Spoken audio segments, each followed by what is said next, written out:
Hello my beautiful people, welcome back to my channel. For those that are new, my name is Nelly.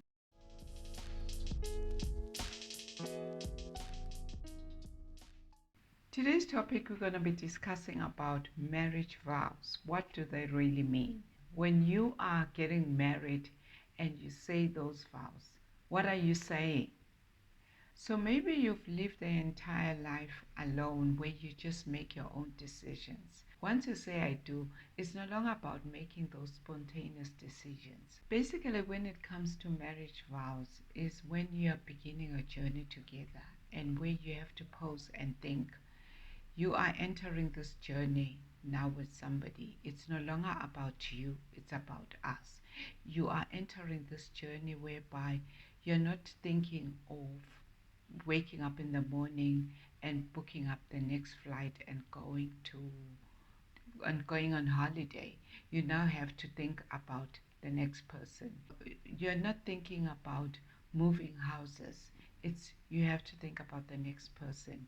Everything is no longer about you. It's about us. So you need to pause and think, are you prepared to walk this journey? And if you are, then you can take these vows.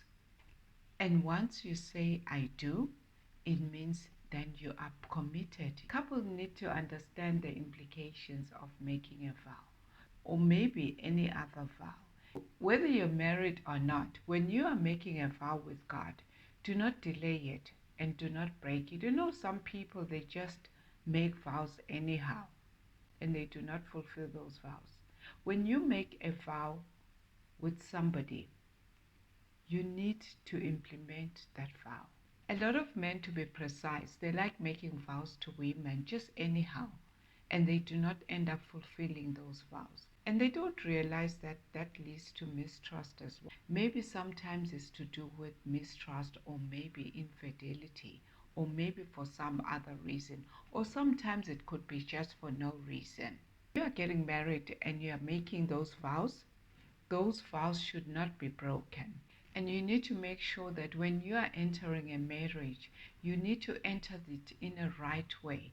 Make sure that when you're building a foundation, you build it the right way. Ask yourself, why are you getting married? Maybe give yourself 10 reasons. Why are you marrying this person? When you're making those vows and you're saying you love and to cherish until death do us part, what are you really saying? What it means that you are going to remain with your partner until death do us part, until both of you die. It means you're going to love them and cherish them.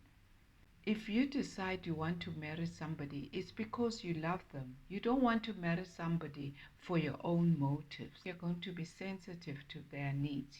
It means you're going to love them even when they've gained weight, or they've lost an eye, or maybe they've lost a leg. You're going to still love them and cherish them. Nothing is going to change. You'll be faithful to that person and you'll be loyal to them. You will not betray their trust by being tempted and start having outside relationships. Also be faithful to that person and not betray that other person's loyalty and trust, and you start having relationships out there. This would be an opening for the enemy to come into this marriage. When you love somebody, you are faithful to them. You are saying for better, for worse, and for richer, for poor. There are times in this marriage where you'll be facing challenges. And with those challenges, you need to sort out those challenges together. Don't just walk away because now there's a big challenge facing the marriage. Maybe one of you will end up losing a job, or maybe they'll end up being disabled. This is when for better, for worse comes by. Don't start running because now you've got a disabled person.